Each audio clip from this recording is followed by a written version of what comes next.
Welcome to the Timeless Tales Library, a place where each story opens a quiet door into rest and reverie. I'm Oliver, your storyteller for the evening, and tonight I'll be sharing a gentle tale to calm your thoughts and guide you softly towards sleep. This little library of peace is made possible by listeners like you.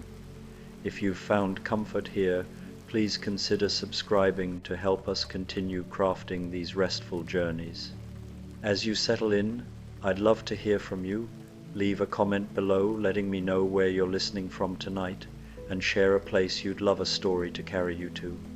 Maybe a drifting hot air balloon over glowing lantern festivals, a seaside cottage where waves write poetry on the shore, a library hidden in the clouds, or a moonlit train through a desert of stars.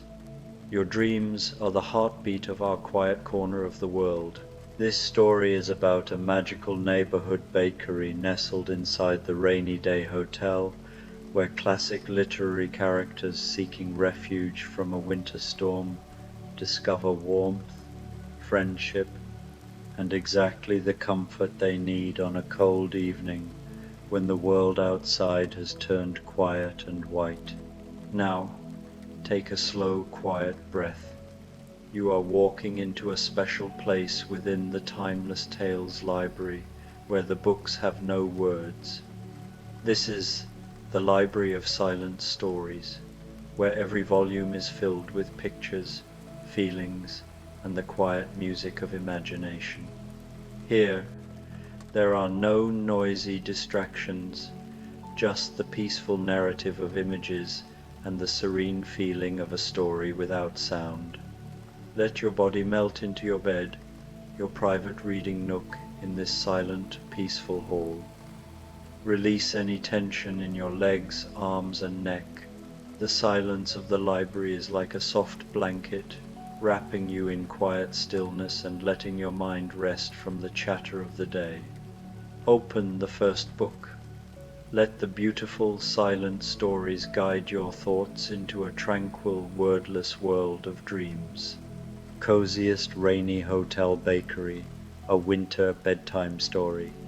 The storm had arrived just after sunset, turning the winter evening into something older than memory, a soft, persistent snowfall that blurred the street lamps into golden halos and muffled every sound except the gentle whisper of flakes against window panes. On the corner of Storybook Lane and Ever After Street, the Rainy Day Hotel stood 4 stories tall, its red brick facade warm against the white night, every window glowing with honey-colored light that promised shelter and something more, the particular comfort that only a good bakery can provide. The hotel's ground floor belonged entirely to the bakery, and had for as long as anyone could remember. The entrance was marked by a dark green door with a brass handle worn smooth by countless hands, and above it a wooden sign that swung gently in the winter wind. The Rainy Day Hotel Bakery, painted in cream and gold letters. Through the large windows, passers-by could glimpse wooden tables, mismatched chairs, shelves lined with books, and always the soft glow of the ovens in the back, where the baker worked at mysterious hours, producing treats that seemed to know exactly what each visitor needed. Tonight, as the snow deepened and the temperature dropped, the bakery glowed like a lighthouse, drawing travelers in from the cold. The first to arrive was Dorothy. She pushed open the door carefully, stamping snow from boots that had walked much farther than Kansas, though that was where she'd started decades ago.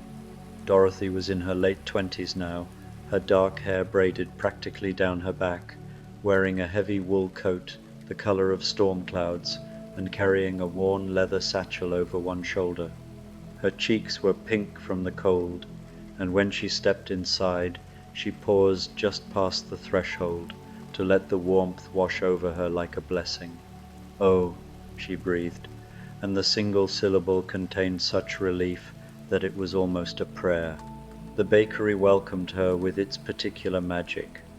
The scent of vanilla and cinnamon, butter and rising bread, chocolate and something spiced that might have been cardamom or might have been winter itself, distilled into sweetness. The wooden floorboards were dark and polished, creaking pleasantly underfoot. To the left, a fireplace crackled with real wood, its copper hood reflecting dancing flames. Comfortable armchairs were arranged before it, each with a small table nearby, each table holding a lamp with a cloth shade that cast pools of gentle light. To the right, the display cases curved in a half-moon of glass and warm wood filled with the evening's offerings. And beyond, through an archway, Dorothy could see the kitchen where the baker worked, a figure in a white apron, whose face remained perpetually in shadow, as though the bakery's magic preferred to keep some mysteries intact. "Come in, dear," called a voice from the kitchen, warm as the ovens themselves. "You look frozen through." Dorothy smiled and approached the counter, unwinding her scarf as she walked. The display cases were filled with winter treasures, snowflake cookies dusted with pearl sugar that caught the light like real ice crystals, gingerbread houses too beautiful to eat, though clearly meant to be, cream puffs shaped like snowballs and filled with white chocolate, and small tarts decorated with crystallized rosemary that looked like tiny frosted trees. "I wasn't sure anywhere would still be open," Dorothy said, setting her satchel on the floor. "The storm came on so quickly. The bakery is always open when someone needs it," the baker replied, and Dorothy saw hands flour-dusted, capable arranging something on a baking sheet. "What calls to you tonight?" Dorothy studied the cases. There were cinnamon rolls glazed with maple frosting, their spirals perfect and generous. There were scones studded with dried cranberries and orange zest. There were hand pies with crimped edges and steam vents shaped like stars. But what caught her eye was something simpler. A loaf of bread, round and golden, with a crackled crust dusted with flour, still warm from the oven. "That bread," she said softly, "and maybe some butter, and tea." "The perfect choice," the baker said. "Sit anywhere you like. I'll bring it to you." Dorothy chose a table near the window where she could watch the snow fall. She removed her coat and draped it over the chair, then settled into the seat with a sigh that released the tension of long travel. Through the window, the world was becoming a study in soft edges and quiet beauty. The street lamps glowed, the snow drifted down in endless patient layers. Somewhere far away, a church bell tolled 7 times, the sound muffled and dreamlike. The baker arrived with a wooden board bearing thick slices of bread, still steaming when pulled apart, a crock of golden butter, and a pot of tea that smelled of chamomile and honey. A small jar of jam, strawberry, homemade, completed the offering. "Thank you," Dorothy whispered. "You're very welcome, dear. It's good to have you here." Dorothy buttered a slice of bread, and when she bit into it, she closed her eyes. It tasted like home, not any specific home, but the idea of home, the feeling of safety and rest after a long journey. She thought of Kansas, of Oz, of all the roads she'd walked since then, searching for a place that felt like this bread tasted, warm and simple and true. She poured tea, wrapping both hands around the cup, and felt the cold finally leave her fingers. She was halfway through her second slice when the door opened again. The woman who entered moved with unusual grace, as though she'd spent years learning to walk and still marveled at the accomplishment. She had long hair the color of sea foam, silver blonde and wavy, and wore a deep blue dress under a coat of charcoal gray. Her eyes were the green of deep water, and when she smiled tentatively at the warm room, there was something both ancient and young in her expression. "Good evening," she said, her voice carrying a slight accent that might have been Scandinavian or might have been something older, the accent of someone whose first language wasn't words at all. "Good evening," Dorothy replied with a friendly nod. The baker appeared from the kitchen. "Marina, welcome back. It's been too long." "I know," Marina said, the little mermaid, though she'd been calling herself Marina for the decades since she'd gained her legs permanently, since she'd stopped chasing princes and started building her own life on land.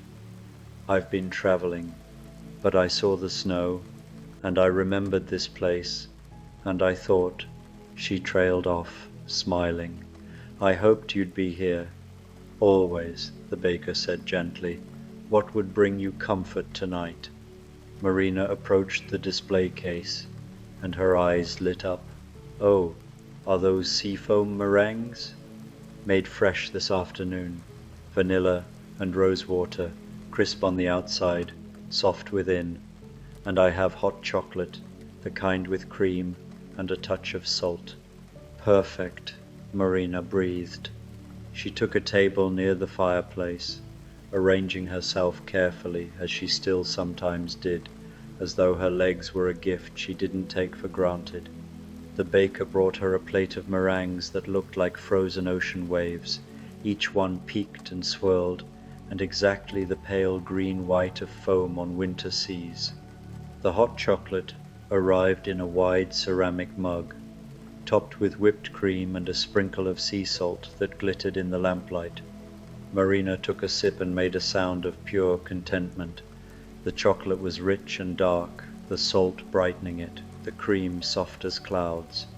She bit into a meringue, and it dissolved on her tongue like snow, like foam, like the memory of the sea on a cold morning.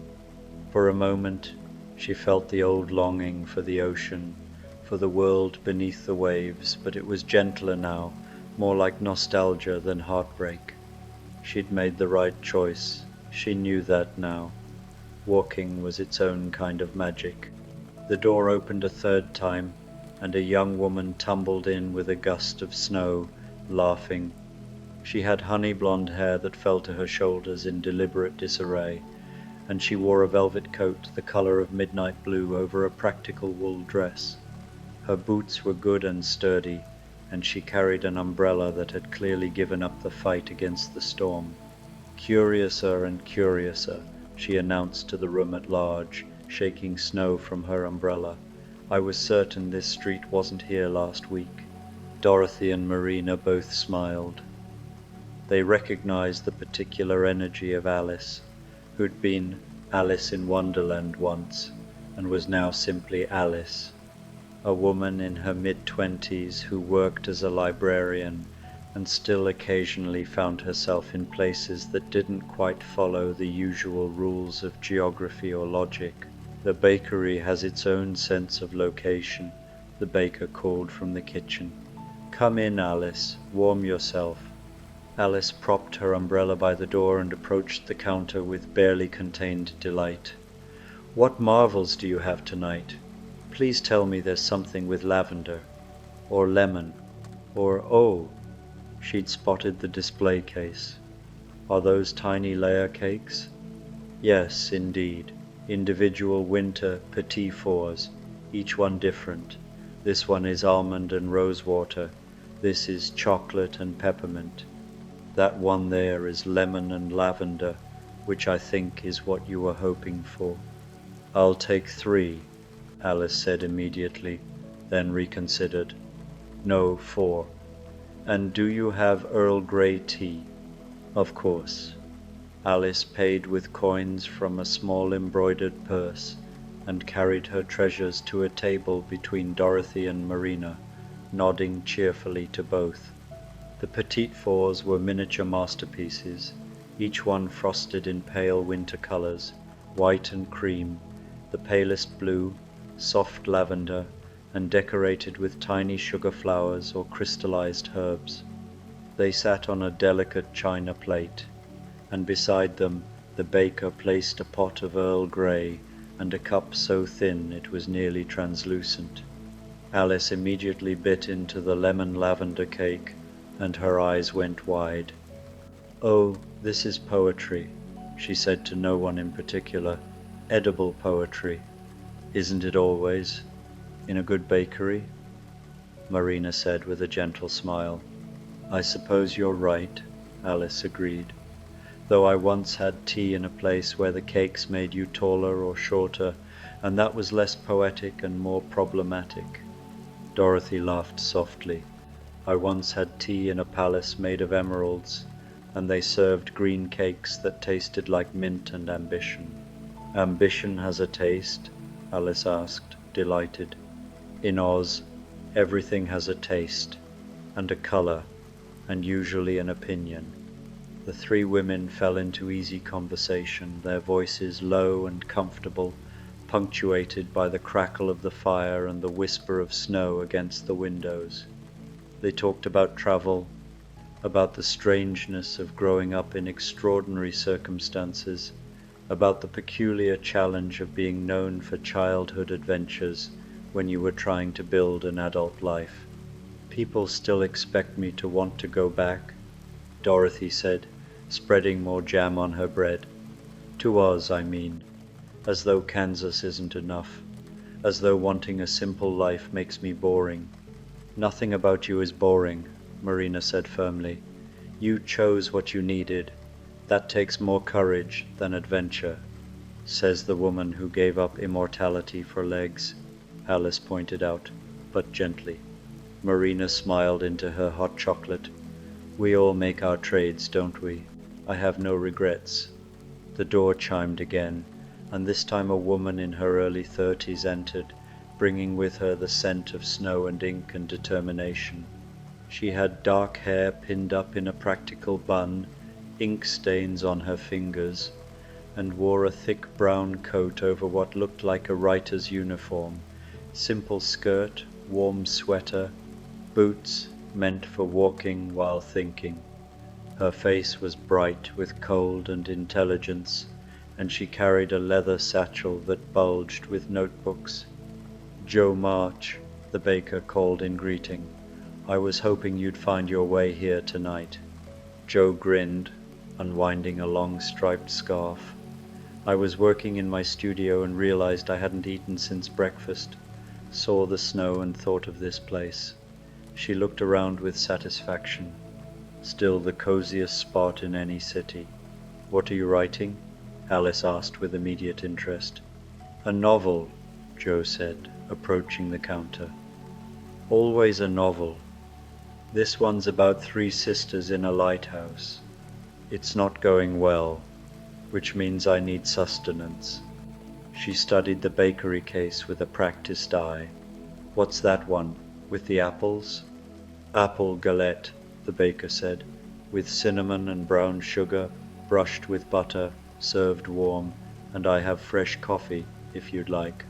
You read my mind, Joe said happily. She took a table near the others, and soon her galette arrived, a rustic, free-form tart with apples arranged in overlapping spirals, their edges caramelized, and catching the light, the pastry golden and flaky. The baker had added a small pitcher of cream and a bowl of sugar for the coffee, which came in a thick ceramic mug that was warm to hold. Joe cut into the galette with the side of her fork, and the smell of baked apples and cinnamon filled the air around her table. She took a bite and closed her eyes. This, she announced, is better than publication. Well, almost. You've been published? Marina asked. 3 novels now, Joe said with modest pride, working on the 4th. It's brutal and wonderful in equal measure. I'd love to read them, Dorothy said. I'll write down the titles, Joe promised, pulling a notebook and pencil from her satchel with practiced ease. She was never without something to write with, something to write on. The world was too full of stories to risk being caught without a way to capture them. They talked then about work, the satisfying kind, the kind you chose for yourself. Marina spoke about her job at a marine research facility, where she helped scientists understand ocean life from perspectives they'd never considered. Alice talked about her library, about the children who came in looking for magic and the adults who came in looking for quiet. Dorothy mentioned the small farm she was building in Kansas, the satisfaction of growing things, of putting down roots after so much wandering. The fire crackled, the snow fell. The baker moved quietly in the kitchen, preparing more treats for the evening. The bakery held them all in its warm embrace, and time seemed to slow down, to become thick and sweet as honey.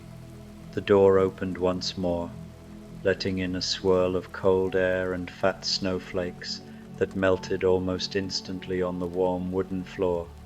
Two women stepped inside together, their laughter bright and unforced as they brushed snow from each other's shoulders with the casual, practiced affection of lifelong friends who had shared countless storms, both literal and otherwise. The first woman was petite, her dark hair falling in soft waves around a delicate heart-shaped face. Even in the midst of smiling, her large eyes carried a faint, lingering wistfulness, as though some quiet part of her still watched the world from a nursery window long ago.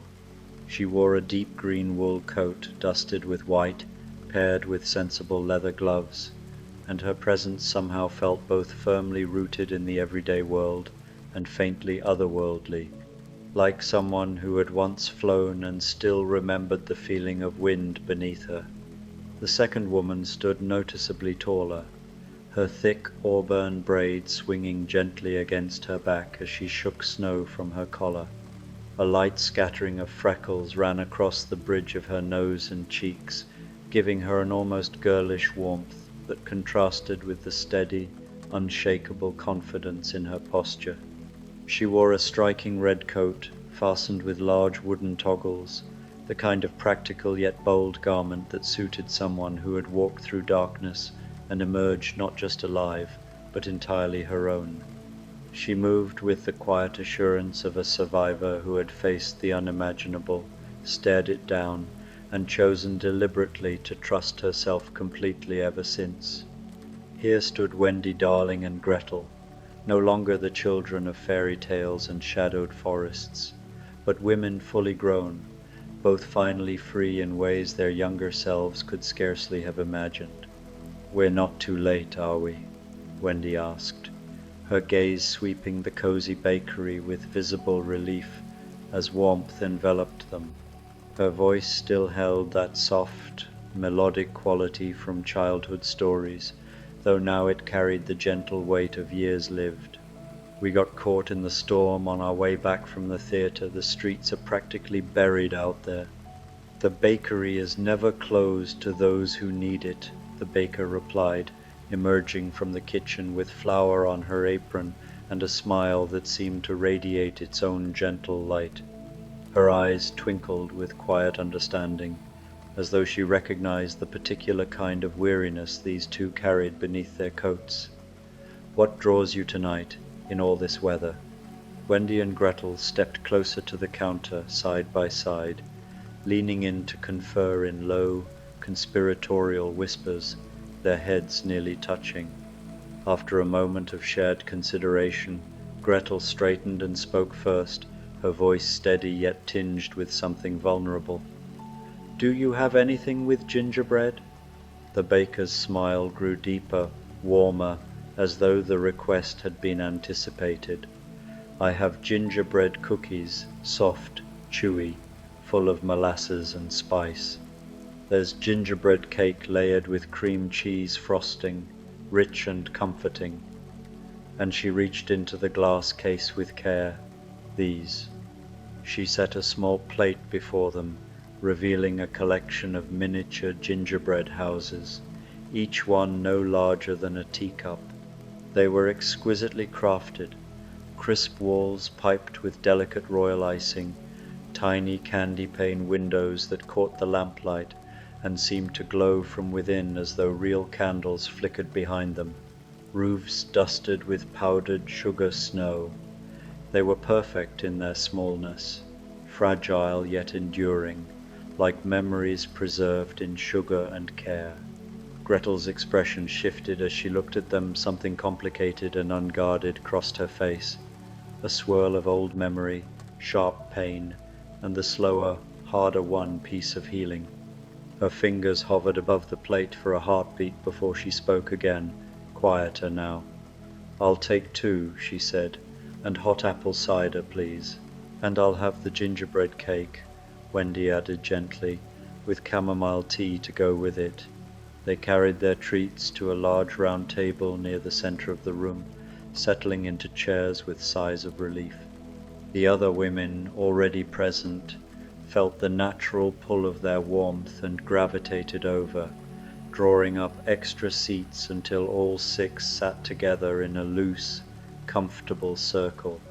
Plates and steaming mugs spread across the table like quiet offerings laid upon a very gentle, unspoken altar, simple gifts of sugar, spice, and shared presence. Gretel cradled one of the tiny gingerbread houses in her open palm, turning it slowly, studying the careful details as though seeing both the confection and something far older beneath it. "You know," she said softly, her voice barely above a murmur, yet clear enough to reach every ear at the table, "I used to have nightmares about gingerbread, for years after, everything. The smell alone could pull me back into that house in the woods, the one made of sweets that hid something hungry." She paused, her thumb brushing the edge of a tiny iced window. "Even now, sometimes it catches me, but tonight it feels different. Like maybe the house can just be a house again, small, sweet, and safe." "And now?" Marina asked gently. "Now I make peace with it, one cookie at a time." She bit the roof off the little house, and her eyes crinkled with satisfaction. "It helps that they're delicious and not enchanted." "Everything in here is enchanted," Alice said, "but in the good way, the safe way." "That's the difference, isn't it?" Wendy said, sipping her tea. "Good magic versus bad magic. Safe enchantment versus the dangerous kind." "Did you ever go back?" Joe asked quietly. "To Neverland?" Wendy shook her head. "No, and I won't. That part of my life is finished. I have nieces and nephews now. I tell them stories, but I come home every night." She smiled. "I choose to grow up. Every day I choose it." "That's the bravest kind of magic," Dorothy said, and meant it. They shared their stories then, these women who'd been girls in extraordinary circumstances and had somehow found their way to ordinary, precious adult lives. They talked about the weight of other people's expectations, about the loneliness of being known for something you did when you were young, about the quiet triumph of building something real and lasting. Gretel talked about her bakery. She'd opened one herself, though it specialized in bread rather than sweets, and she'd named it the Breadcrumb Trail with intentional irony. Wendy mentioned her work as a teacher, helping children learn to read and write, giving them tools for their own stories. They all spoke of the pleasure of simple things, good work, true friends, warm rooms on cold nights. The baker emerged from the kitchen with a large tray, and on it was something none of them had ordered. A beautiful winter tart, large enough to share, decorated with sugared cranberries and rosemary, the filling a creamy custard the color of snow. "For all of you," the baker said, setting it in the center of their table with small plates and forks, "because some nights are meant for sharing." "We couldn't possibly," Dorothy began. "You can," the baker said simply, "and you will. Enjoy." The tart was perfect, the crust buttery and crisp, the custard silky and flavored with vanilla and a hint of orange, the cranberries tart and sweet at once, the rosemary adding an herbal note that made the whole thing taste like winter forest and holiday magic. They passed plates around, murmuring appreciation, and the conversation grew quieter, more contented.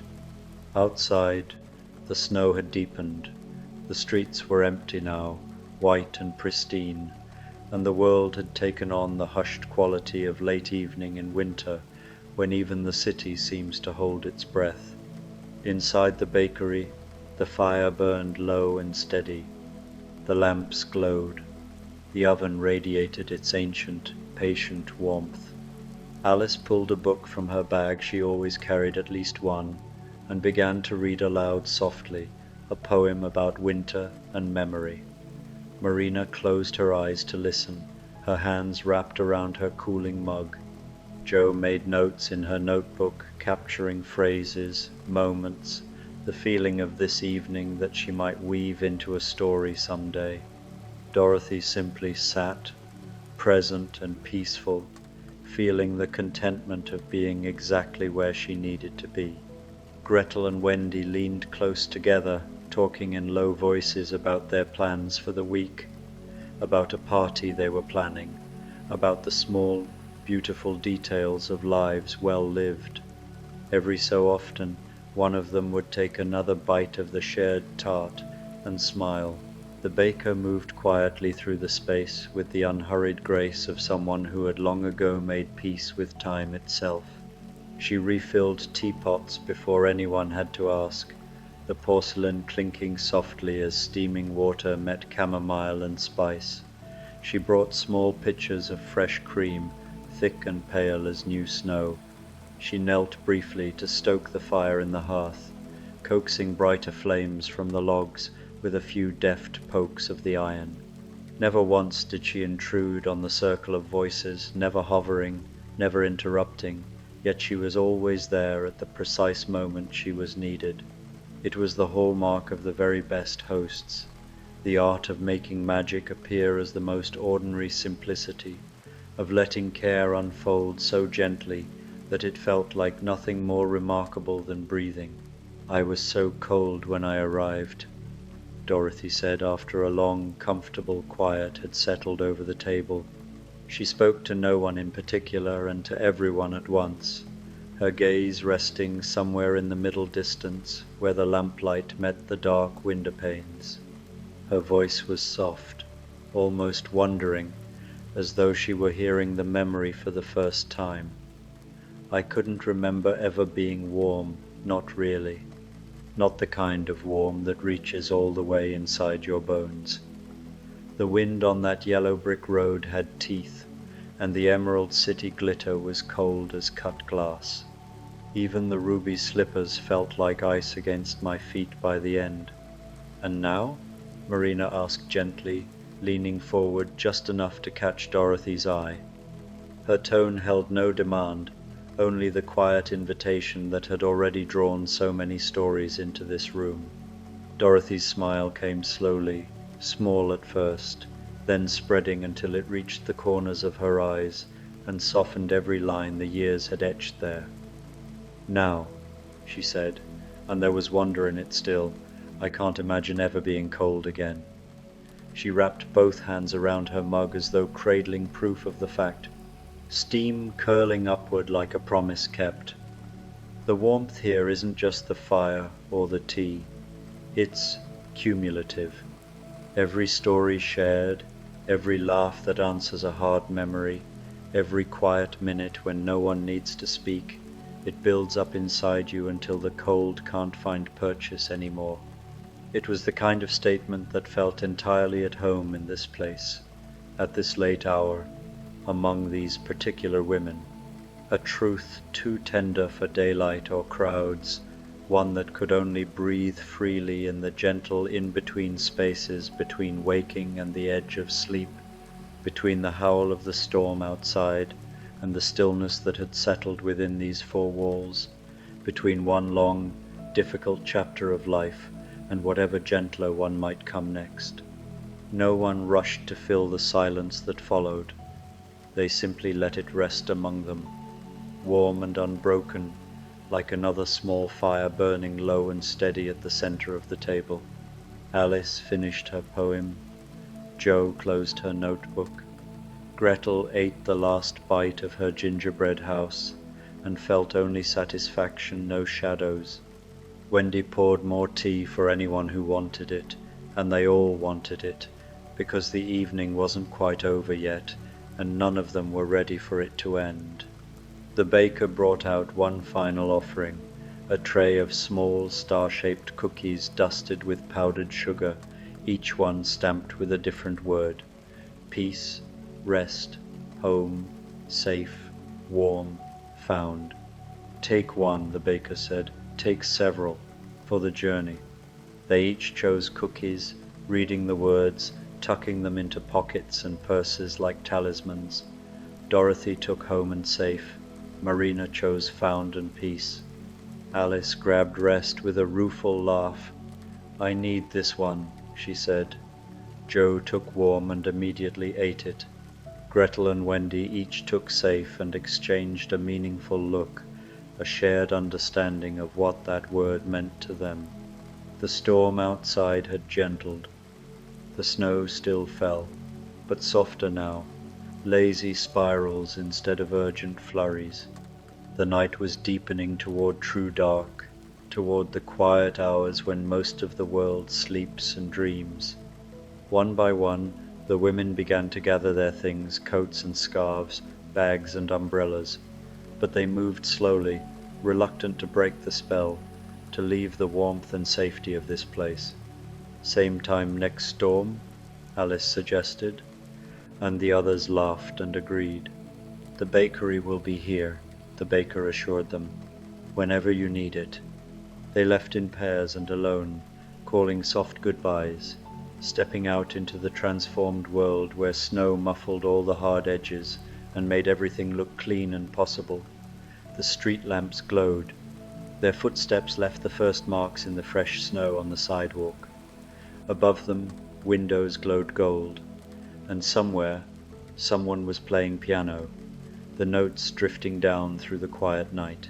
Inside the bakery, the baker dimmed the lights and began the slow, satisfying work of closing up for the evening, not locked, never locked, but settled, ready to rest before beginning again. The fire burned down to embers.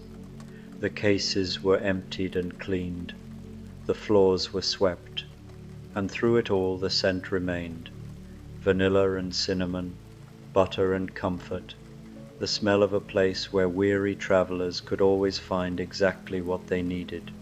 The rainy day hotel stood 4 stories tall in the winter night, every window dark now except for the bakery on the ground floor, where one small lamp still burned in the window, a beacon for anyone who might be lost in the storm, a promise that warmth and welcome and exactly the right pastry were waiting, always waiting, for those who needed them most. Outside, the snow continued to fall, soft and steady, covering the world in white silence.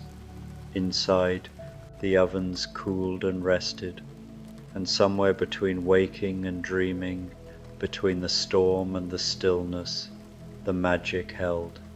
The magic always held,